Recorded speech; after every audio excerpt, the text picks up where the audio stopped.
એકવાર ભગવાન વિષ્ણુ અને લક્ષ્મી એના વચમાં ઝઘડો થયો. આવી વાત છે. હા, કઈ તમારે એકને થાય એવું થોડું છે. ત્યાં થતું હતું પણ તમારા જેવું નહીં. પાછું સમાધાન થઈ જતું હતું. અહીંયા તો એવું થાય છે ને વાત પૂછોમાં. એક સવારમાં ઉઠીને એટલે એક આ બાજુ મોઢું કરીને બેઠું હોય, બીજું આ બાજુ કરીને બેઠું હોય.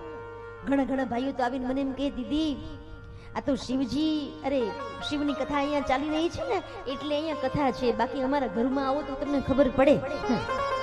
અથ શ્રી મહાભારત કથા ના ગવાય. આપણે તો શિવ કથા કરવાની છે.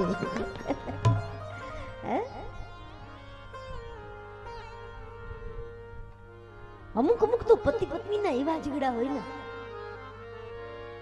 આખો દિવસ ઝઘડો કરે અને સાંજ પડે ને એટલે પછી આમ થાકી જાય. જમવા બેસે ને મોઢું આમ હોય, પછી ધીરે ધીરે કરતા સમાધાન એવું થઈ જાય. એ પેલું સમાધાન જેને કરાવ્યું હોય ને એ બિચારું એને સાઈડ કરી દે. બોલો, ભલે ઝઘડો થાય પણ એવો ઝઘડો હોય કે જે કોર્ટ કચેરી સુધી ન લઈ જાય. નાનું તો બધું ચાલતું જ હોય. ઘર હોય તે આપણે કહીએ ને બે વાસણ ખકડે પણ પછી જૂતું કરી દો. પતિ પત્નીના ઝઘડામાં ક્યાંક બાળકો તમારા એ ન થઈ જાય એનું ધ્યાન રાખજો. મારા આશ્રમમાં આવું બધું બહુ થાય છે. આશ્રમમાં દીકરીઓ રાખું છું ને હું, જેના મા બાપ ન હોય એવી દીકરીઓ માટે મારો આશ્રમ છે.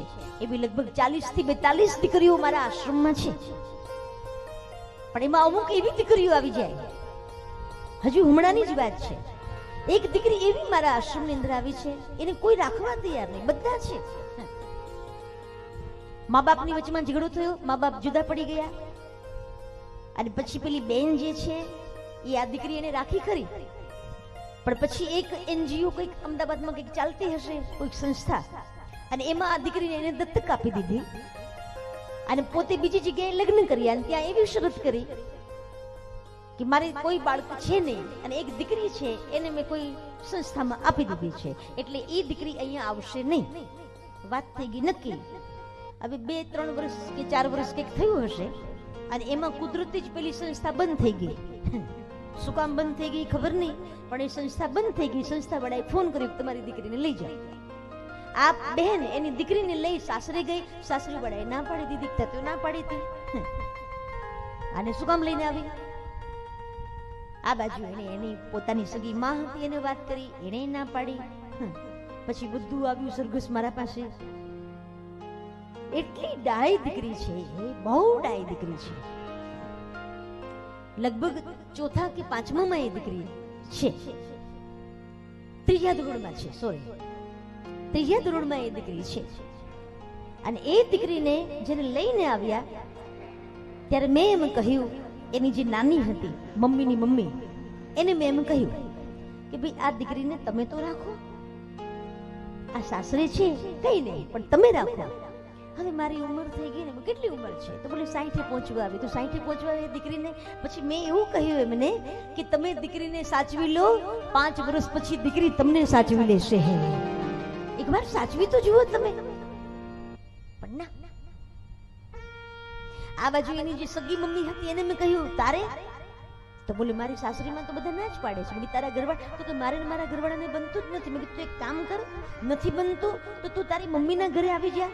આને લઈને તારી મમ્મીને પણ ટેકો રહેશે, આ બાળક પણ તારું મોટું થઈ જશે. મારું ફ્યુચર શું? વિચાર તો કરો.